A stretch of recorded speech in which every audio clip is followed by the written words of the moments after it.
With Fortnite OG Reload here, it is most important to be able to hit consistent shotgun shots. So I'm going to help you to completely transform your Fortnite skills to be able to have reliable shotgun aim like this. Hitting 185 after 185, it never lets me down. And yes, I'm talking about the best controller settings in the game. And if you want to be able to hit shots like this, make sure you watch to the full video and I explain everything to help you hit bailout 185s every time.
Yo, I'm popping in really quick because I want to tell you about today's sponsor, War Thunder. War Thunder is an awesome online military PvP combat game, which is totally free to play on Windows, Xbox, and PlayStation. And you can take command of over 2,500 tanks, planes, helicopters, and ships from 10 different major nations, ranging from biplanes and armored cars from the 1920s to the modern fighter jets and main battle tanks of today. And the immersion of War Thunder is absolutely incredible. And this is because the hyper-realistic detailed vehicles, the super realistic graphics, and all the mind-blowing authentic sound effects that place you right in the helm of all of the powerful warships of today. And also, War Thunder offers a comprehensive customization feature, which allows you to customize all different types of vehicles with different camouflages, accurate historical markings, as well as 3D decorators like bushes and equipment. And my personal favorite thing about War Thunder is being able to get a hyper-realistic look at different types of war machines from even 100 years ago. And if you're on Xbox, PC, or PlayStation, you could go down to the pinned comment or the description and get War Thunder for completely free. And for brand new players and even players that haven't played in 6 months, you get a huge bonus pack for using my link in the description. This bonus pack includes multiple different types of premium vehicles, a premium account, exclusive 3D decorators for your vehicle, and more. But it's only available for a limited time. And trust me, you don't want to miss out on this bonus pack. So be sure to go down in the description and check out War Thunder for free today. But now let's continue on with the video.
Alright guys, and now I'm going to run you through these settings so you get everything correct. And we're going to start on our display settings. If you're on PC, you can copy everything you see here. But for your frame rate limiter, this is not 60. I play at 235, and that reduces a lot of input delay on PC. So if you want to know how to do that, I'll have a link in the description where I show you how to do this and tons of other optimizations too to get your PC feeling really, really nice. So you can watch that after this video. And I don't use any graphics settings. I don't use any brightness or colorblind. And then for all of my 3D res and graphics settings here, I keep everything low. And then obviously, this is just personal preference. Then moving on to the audio tab, obviously this is also personal preference, but one thing I would recommend if you're on a console or if you're on a low-end PC, you can come and take your sound quality and put this on low. That'll give you a little bit more FPS too. That's a little trick for you. And also your subtitles, you can come here and turn all of these to the left to also get a little FPS boost as well. Then for the game tab, I'm going to hook you up and make sure you have all of the best game settings because these are super, super important, not just your sensitivity. For your matchmaking region, make sure you put this on the region you actually play on. So for example, if you played on West,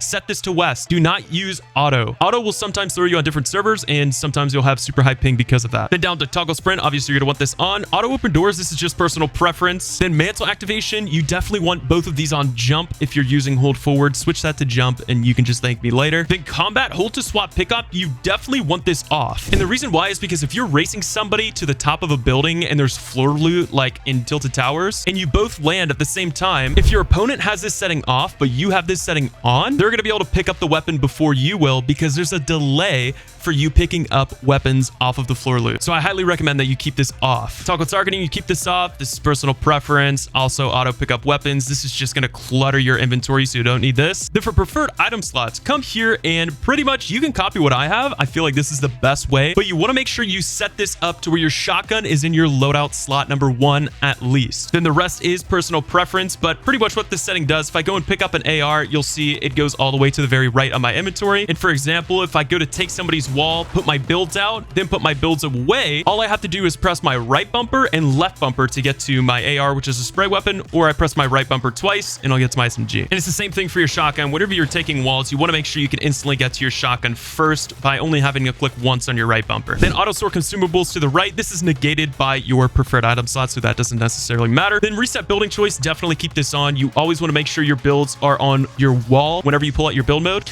Then disable pre-edit option, keep this off. This gives you a terrible edit delay, especially if you play on controller. And turbo building, obviously you're going to want this on. And then auto confirm edits, make sure you come here and you put this to both. What this does is it pretty much automatically confirms your edit. And whenever you press your editing bind and then you select and let go, it instantly confirms it for you. And also the same thing for whenever you're resetting as well. You don't have to confirm your resets, but I only keep mine on edit because I have a controller scroll wheel that I sprint with and that I reset all my builds with. But if you don't have a scroll wheel attachment like me, make sure to keep this on both. Big contextual tips, this doesn't matter. I keep all of this off and all of this is really just personal preference, except Nvidia highlights. If you're on PC, make sure you turn this off because this is going to be recording in the background and this will hurt your FPS a little bit. Then tap to search / interact. This is just a quality of life setting. Make sure you keep this on. Then also with the FOV minimum and maximum, make sure to max both of these out. You want to get as much FOV whenever you're mantling or hurtling as you can. Then for your replays, obviously you're going to want all of this off. Pretty much everything here you're going to want off. Rocket racing at the very bottom, this is personal preference, but energy saving mode and your replays will give you terrible input delay, especially if you're on console. So make sure you keep these off. And if you like the way my damage numbers look, make sure you come to the game UI and copy down my settings. I think it's the clearest, easiest way to be able to see how much damage you do to your opponent. And the rest of the HUD settings are just personal preference. Then for the gyro options, gyro is absolutely terrible in Fortnite, okay? So make sure you come here and turn gyro aiming off. You don't want your system constantly searching in the background for a compatible gyro controller. Gyro is terrible and no controller Fortnite pros use gyro aiming. But I did get a comment one time saying that I'm wrong about gyro and that gyro is actually awesome, but only for other games. Gyro settings are where you're able to move your controller around physically to be able to get your character moving game, but that's super inefficient in Fortnite. Gyro is amazing in different games, but in Fortnite, it is terrible. I don't recommend that you use it. Just wanted to clarify that. And for the keyboard and mouse sensitivity, obviously none of us are here for this, so if you want to see what I have, there you go. I never play keyboard though, because controller getting on top. And for the keyboard settings, nobody is going to actually use this unless you have a controller scroll wheel like me. And I'm going to show you how to set that up if you do have a controller scroll wheel. I'm not sponsored by this company. I just absolutely love this controller scroll wheel. I can't play without it now. And in case you want to pick one up and elevate your gameplay a ton, I'll show you how to set it up real quick. So come to your keyboard controls and scroll down till you see building edit. And what you're going to want to do is have scroll wheel down on your building edit and also scroll wheel down on your reset building edit. That's going to allow you to just flick down and reset your builds really quickly. And on the right side, this is my scroll wheel, but on the left side, I have a middle mouse button click,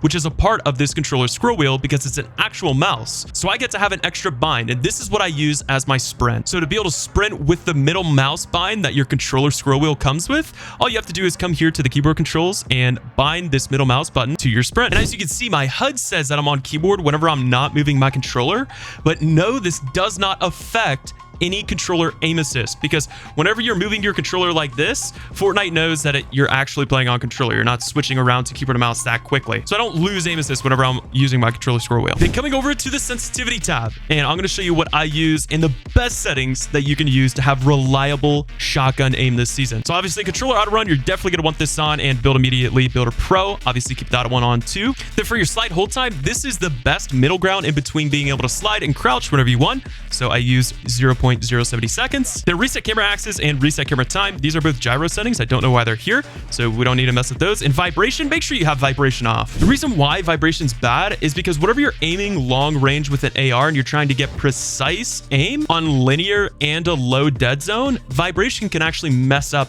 that aim. And it can be kind of hard to hit some shots if you're trying to one tap a couple people like this. So I recommend keeping vibration off. Then quick weapon beta. This is kind of cool. It lets you instantly select whatever item you want in your inventory, but to be honest, it has a really bad delay. So pretty much nobody uses it, and everybody uses the old standard way of using your inventory. So I recommend you just keep it on custom only. Then for the sensitivity, what I want you to do is come to use advanced options, turn this off, then go up, then take both of your non-advanced sensitivities and take them from 4 and put them down to 1. What this does is it pretty much slows down your sensitivity in game, and it lets you hit those really precise shots and helps your shotgun aim so much. It's a secret I've been using for probably years now, and I highly recommend you give it a try. Then your build and edit mode sensitivity, I recommend you keep this anywhere from 1.8 to 2.3. But me personally, I keep mine right at 2.0. And if you're going to change your build mode sensitivity, I recommend you change your edit sensitivity as well and keep those both the same so you keep the same muscle memory. Then just to clarify, you want both of these grayed out, and you want to turn your advanced options back on,